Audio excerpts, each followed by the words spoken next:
Hi guys, welcome to this particular session. In this particular session, we are going to discuss question number 8 from your 2023 intermediate MME paper. So yeah, let's see how to proceed.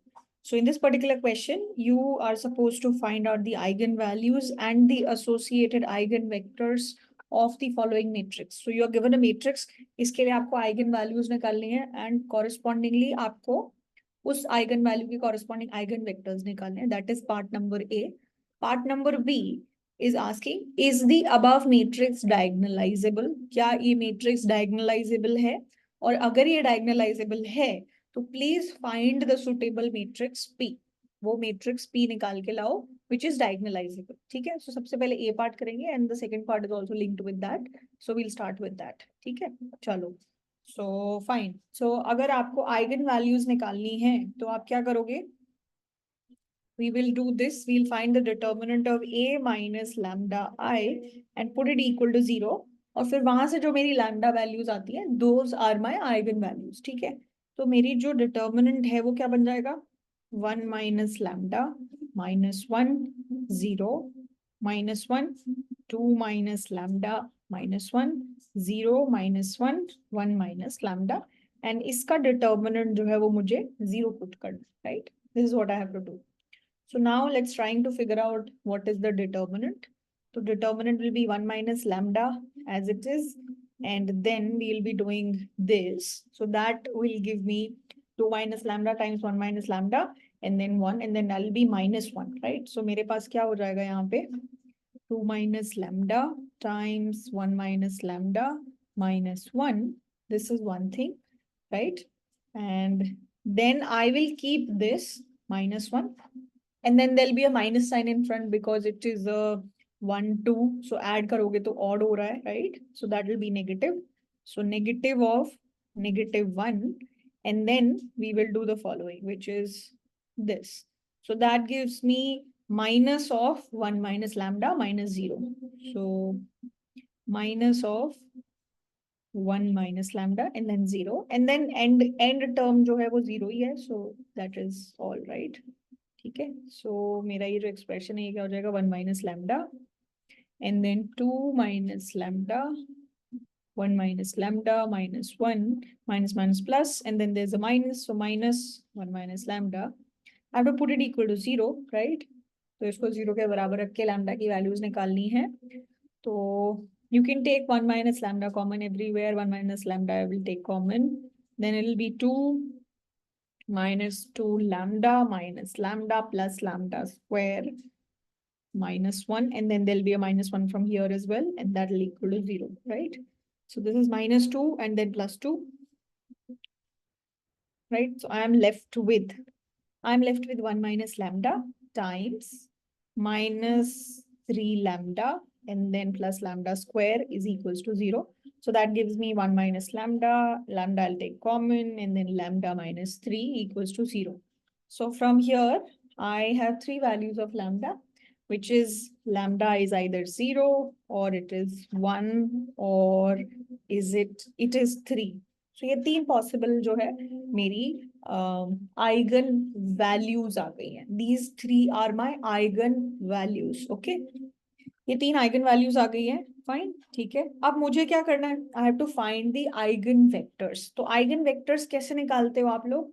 जब आप इस particular जो हमारी ये matrix है a minus lambda आई, इसमें आप particular lambda की वैल्यू पुट करते हो एंड देन इस सिस्टम ऑफ इक्वेशन को अगर सॉल्व करते हो तो जो x1 x2 x1 x2 x3 values उस सिस्टम ऑफ इक्वेशन को सेटिस्फाई करती हैं, तो वो जो x1 x2 x3 का जो वेक्टर बनता है that is your eigen vector, right?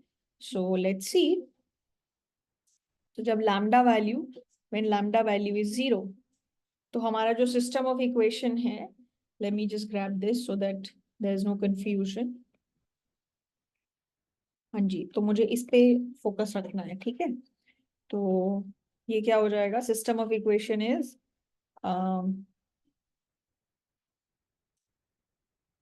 so I'll be putting 0 everywhere. So 0 0 0. So मेरा जो सिस्टम ऑफ इक्वेशन है वो क्या हो जाएगा? x1 minus x2 plus 0 times x3 is equals to 0, right? And then minus x1, and then 2x2, and then minus x3, that is equals to 0, and then 0x1, and then minus x2, and then x3, that is equals to 0, right? So this is what we'll be getting. और जब आप यहाँ से focus करके चीजें थोड़ा सा देखोगे तो यहाँ पे आपको क्या देखने को मिल रहा है, x1 is equals to x2, and if you look from here then you are getting to see that okay, x2 is equals to x3, right? So मेरे को एक चीज तो ये मिल गई that x1 is equals to x2, and the other thing that I'm getting is x2 is equals to x3, and by that logic x1 x2 x3 तीनों ही same है। और आप सेकेंड इक्वेशन को अगर देखते हो तो वो भी सेटिस्फाइड है, when everywhere you just put x1 ना, वो ऑटोमेटिकली सेटिस्फाई हो रही है, राइट? तो मेरे जो वैल्यूज हैं वो x1 x2 एंड x3 हो जाएंगे, right? x1 is equals to x2 is equals to x3। सो मान लो आप कोई भी एक t वैल्यू इसको अज्यूम कर लेते हो, तो आपका जो आइगन वेक्टर है, आइगन वेक्टर जो है आपका वो क्या हो जाएगा, t comma t comma t, right? So you can take t common and then you can get 1 1 1, this is your eigenvector corresponding to lambda is equals to 0, right? Lambda is equals to 0 के corresponding जो eigenvector है, that is 1 comma 1 comma 1, right? Now we are going to do the same process but for lambda is equals to 1। Same process repeat करना है, एक system of linear equations बनाना है। तो यहाँ पे आप लैम्डा की जगह 1 रखोगे, सो यहाँ पे 1 रखोगे, यहाँ पे भी 1 रखोगे, यहाँ पे भी 1 रखोगे। तो जब आप यहाँ पे 1 रखोगे तो ये तो 0 हो जाएगा, यहाँ पे 1 रखोगे तो ये भी 0 हो जाएगा और यहाँ पे 1 बन जाएगा, राइट? तो मेरे पास जो इक्वेशन है वो क्या बनेगी, minus x2 is equals to 0, right? And then minus x1 and then plus x2 and then minus x3 is equals to 0, and नीचे जो है minus x3 is equals to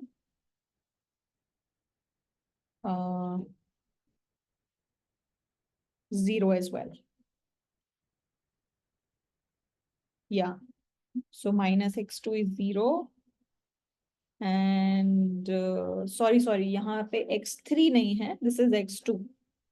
yeah, सो इन दोनों चीजों को देख के तो मुझे सीधा सीधा समझ में आ गया कि x2 तो 0 है, और x2 को जैसे ही आप 0 रख दोगे यहाँ से आपकी कंडीशन क्या आएगी, x1 is equals to x3, right?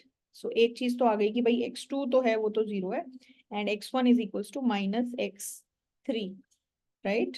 So अब मान लो आपने x1 की वैल्यू रख दी t, तो x3 जो है उसकी वैल्यू क्या आ जाएगी ऑटोमेटिकली माइनस t, और x2 जो है हमारा वो हो जाएगा 0। सो मेरा जो आइगन वेक्टर है वो क्या हो गया, that is t0 and minus t, right? This is my eigenvector.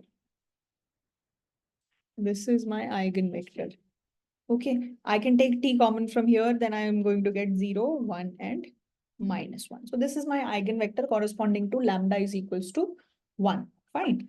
So now you are supposed to repeat the same process, but for lambda is equals to 3. So let's just grab it again. Lambda is equals to 3 के लिए मुझे जो है एक eigen vector निकालना है, और lambda is equals to 3। So you have to put lambda is equals to 3 here, right? So यहाँ पे अगर आप 3 पुट करोगे so then you will get -2।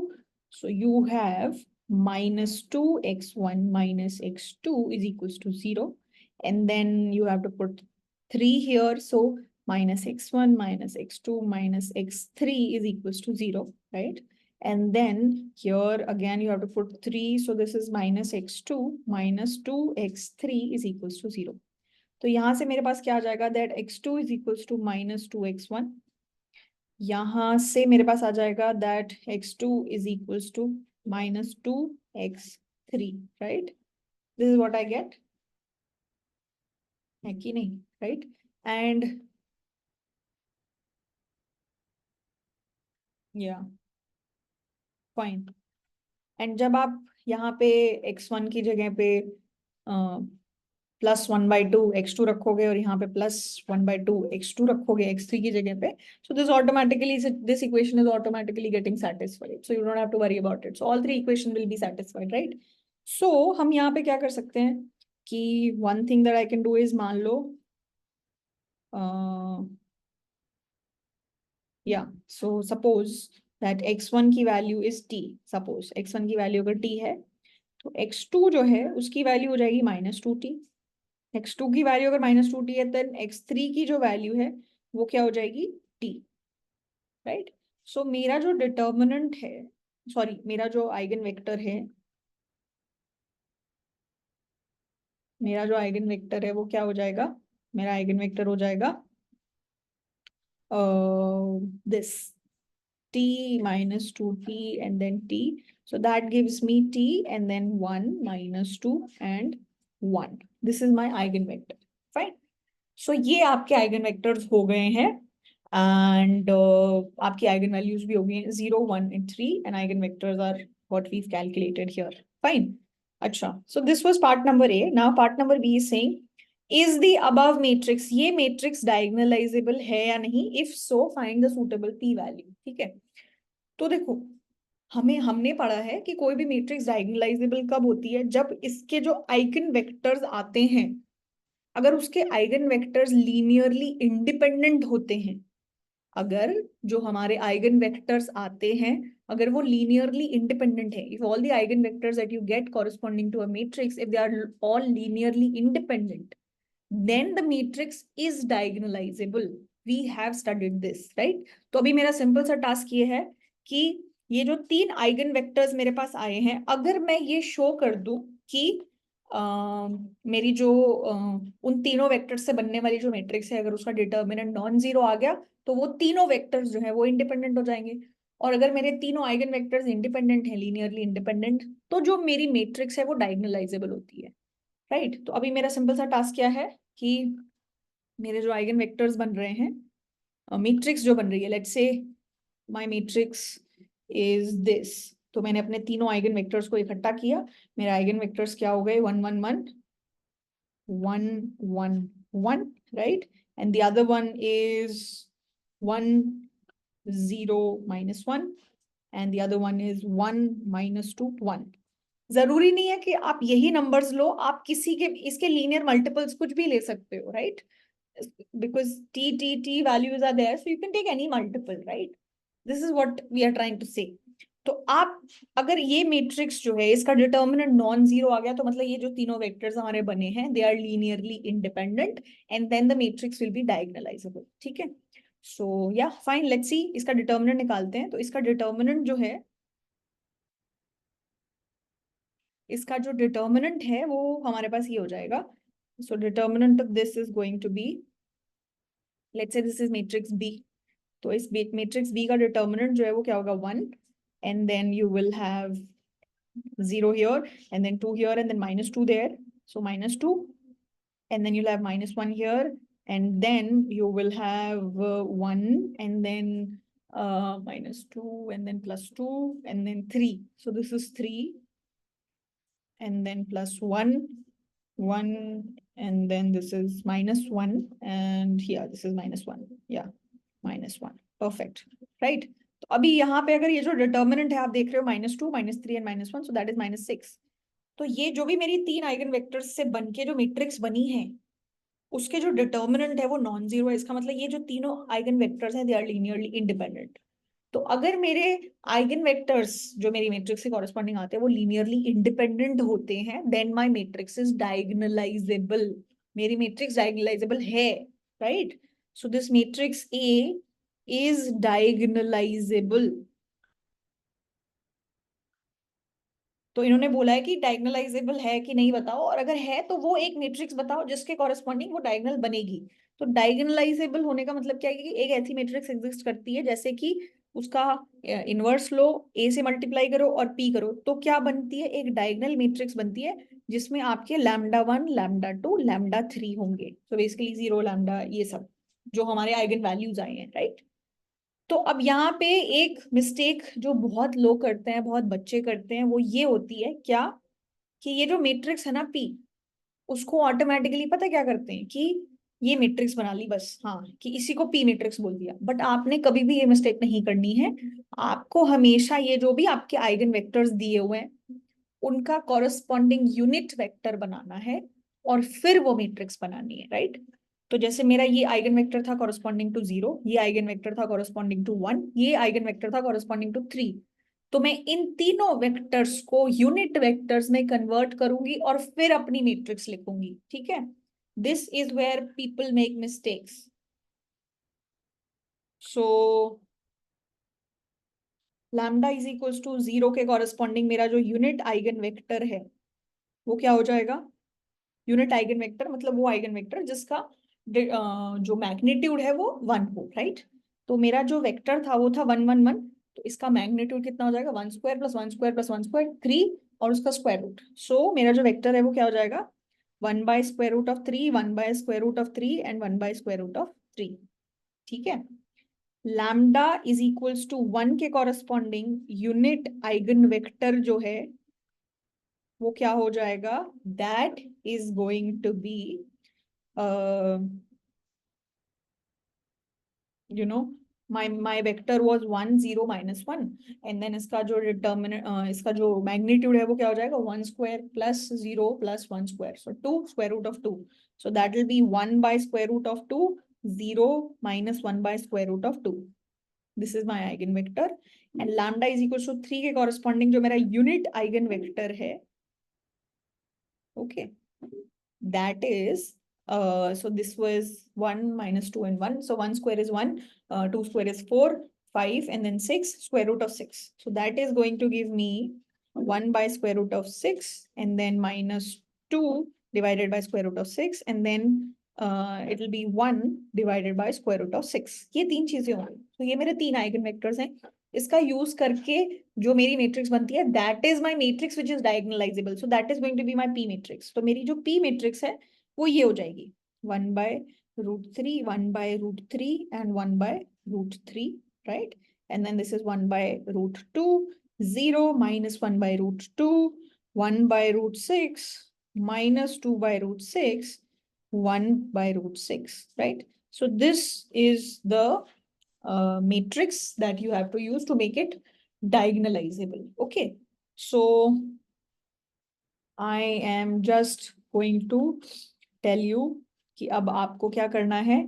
You have to figure out कि अब आपको आपको चेक करना है, तो P इनवर्स आपको निकालना है, फिर A into P आपको ये मल्टीप्लीकेशन करनी पड़ेगी, राइट।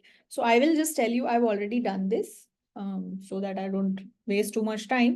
अब अगर आप इसका इनवर्स निकालोगे, so that inverse, let me just write what is your inverse going to be, and then you can do the multiplication on your own. So P inverse जो है ना आपका, P inverse आएगा 1/√3, 1/√3, 1/√3,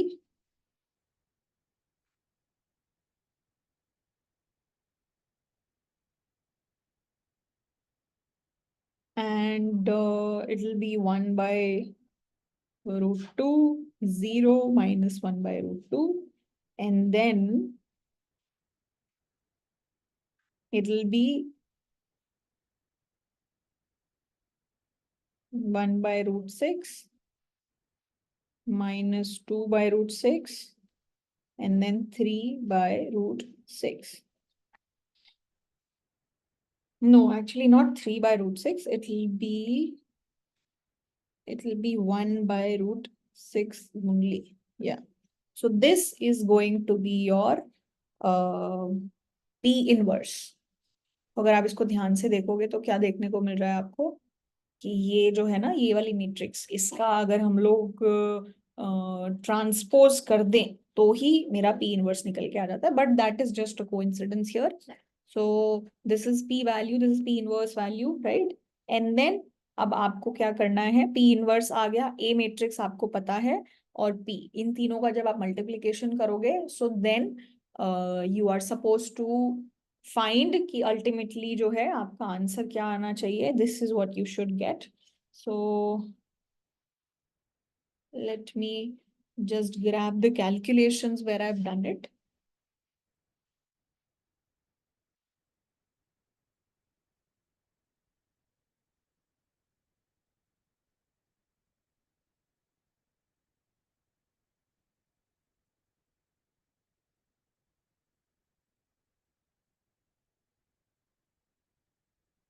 So if you try to see this ना, मेरे को क्या करना है, मेरी P inverse A times P जो multiplication है that should be my diagonal matrix. So my P value was this.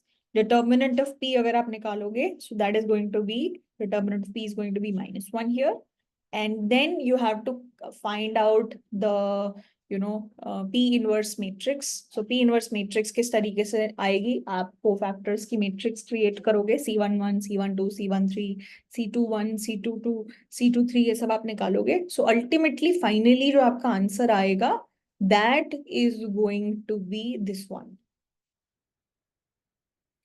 Yeah, so this is your P inverse and then A and then P. So इन दोनों को जब multiply किया तो ये आया, फिर इन दोनों को जब मल्टीप्लाई किया, so we are going to get this. So if you want, you can check it for yourself, and this is what we are going to get. So if you wish, you can take a screenshot and then try to do it on your own, and just check that this is going to get. But I see a lot of people, a lot of students making mistakes, that what they will do is जो normal हमने 1 1 1 1 0 -1 and 1 -2 1 वो जो matrix थी उसको directly P लिख के और फिर मल्टीप्लिकेशन करोगे, so then it's not going to give you the results that you want. Your P matrix, so just make it a habit कि जब भी आपको P matrix बनाने की बात हो तो जो भी आपके आइगन वेक्टर्स यूज होने चाहिए, they should all be a unit vector. ठीक है, वो सारे यूनिट वेक्टर्स होंगे तभी अल्टीमेटली आपका ये रिजल्ट आएगा, otherwise then you are going to do something wrong. Fine, so just be careful about that. Okay, so this is where all the cofactors have been calculated. This is where the determinant is calculated. So if you want, you can take a screenshot here as well, and then these are the different cofactors that we are going to have. Fine. All right, so I hope this was helpful, and there's just one more question left, which is question number 7. So we'll just be doing that as well. All right, thank you so much.